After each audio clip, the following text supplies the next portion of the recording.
Hello, my name is Richard Zare. I'm a professor in the chemistry department at Stanford University, and I'm also chair of this department. I have as a courtesy appointment that in the physics department as well. I'm interested in all types of science. Professor Zare, how does it feel to be the co-recipient of the 2009 BBVA Foundation Frontiers of Knowledge Awards, the other awardee being Professor Michael Fisher? I am thrilled. I'm elated to receive such an award in the basic sciences. At the same time, I must confess to you that I also feel very humble about this because it's the basic sciences that covers physics, chemistry, mathematics. So many are deserving, so few can ever be chosen. So I feel, again, very special in this matter, but know that others could as well have been in my place. But wow. The citation of your award mentions that your work has contributed to unravel the secrets of nature's building blocks and the underlying interactions between them by enabling us to view what happens at the molecular scale. But what drove you to tackle these questions? It's always difficult to speak about motivation. I know it's common to think that scientists are motivated by curiosity, and indeed there is a curiosity I have about how nature works, and that part's true. But there's something else that very much motivates me. I get great satisfaction when I'm able to share whatever I find with others. In this sense, I think that science is very much like art. Imagine that you had a composer composes music, but could only listen to the music he composes or she composes alone. That would never work. A writer who can only read what's been written by that person.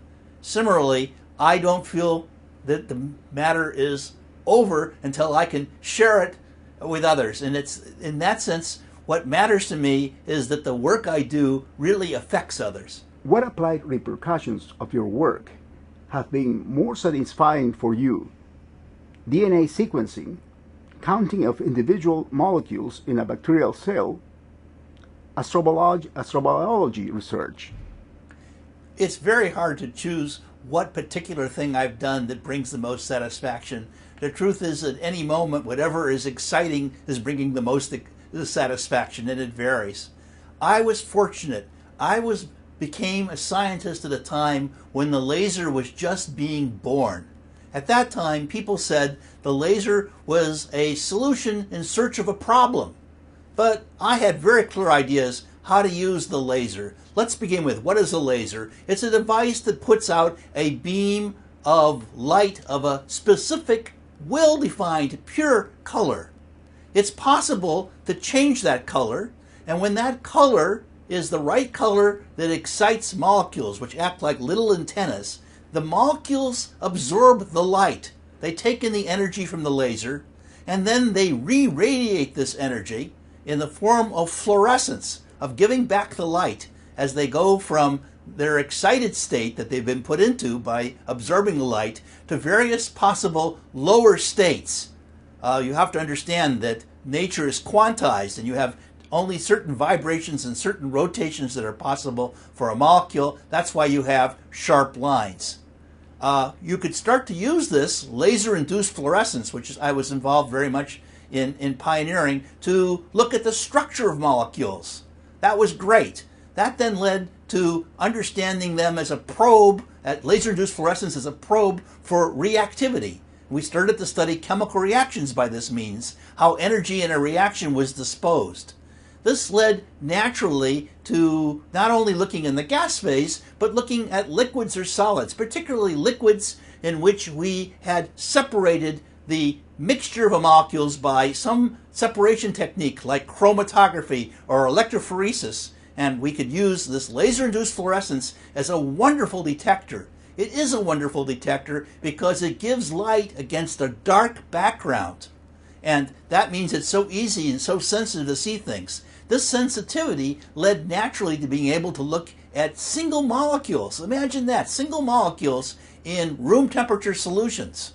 Now, I pride myself that I was a graduate student who began in chemistry at a time when people said that it was really happy and proud that we believed in single molecules, but no one had seen them. All that has changed. You can see single molecules by microscopy and also by laser-induced fluorescence. This being able to see single molecules, this type of sensitivity, led to many other directions. It led particularly to putting on fluorescent tags on dyes on other molecules and being able to follow them, such as the DNA molecule, as you look at what it is and you sequence it to find out what are the bases that made DNA.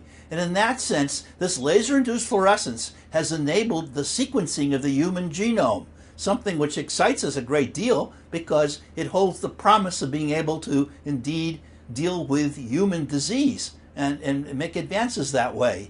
So it's been quite a story from from simple gas phase molecules to complex things that you find inside the cell. Many different things have happened along the way, each bringing their own special satisfaction. There's the satisfaction of discovery, as I mentioned to you, and the special satisfaction of when you get to tell others and it means something to other people.